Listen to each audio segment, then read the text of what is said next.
Milk beauty খ্যাত অভিনেত্রী তামান্না ভাটিয়া নতুন বছরে তার জীবনে একটি বিশেষ অধ্যায়ে পা রাখতে যাচ্ছেন। খল চরিত্র করে আলোড়নতোলা অভিনেতা বিজয় ভার্মার সঙ্গে তার প্রেমের গুঞ্জন চলছিল অনেক দিন ধরেই। তবে এ নিয়ে কেউই মুখ খোলেননি। এবার তাদের সম্পর্ক নিয়ে খোলামেলা কথা বলেছেন তামান্না। এমনকি 2025 সালে 7 পাকে বাধা পড়ার সম্ভাবনা আছে বলেও ইঙ্গিত দিয়েছেন তিনি। সম্প্রতি ভারতীয় গণমাধ্যমে এক প্রমোশনাল ইন্টারভিউতে তামান্না তার ব্যক্তিগত জীবন নিয়ে জানান, প্রেমের সম্পর্কের জন্য জীবনে দুধায় হৃদয় ভেঙেছে তার। সেই সময়টাতে তামান্নার জন্য খুব ভয়াবহ ছিল। আরও জানান, তিনি খুব কম বয়সে একজন ছেলের সঙ্গে প্রথম ভালোবাসায় জড়িয়েছিলেন এবং দ্বিতীয় সম্পর্কটি ছিল তার অভিনয় ক্যারিয়ারের শিখরে থাকা অবস্থায়। তবে এত কিছুর পরও বাহুবলী খ্যাত তামান্না প্রেমিকের নাম প্রকাশ করেননি। এর আগে গুঞ্জন ছিল যে তিনি ভারতীয় অভিনেতা বিজয় ভার্মার সঙ্গে ডেট করছেন।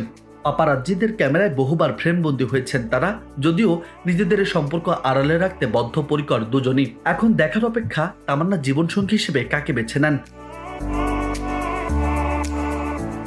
সবশেষ তামান্না ভাটিয়াকে আইটেম গার্ল হিসেবে দেখা যায় অমর কৌশিক পরিচালিত স্ত্রী 2 সিনেমায়।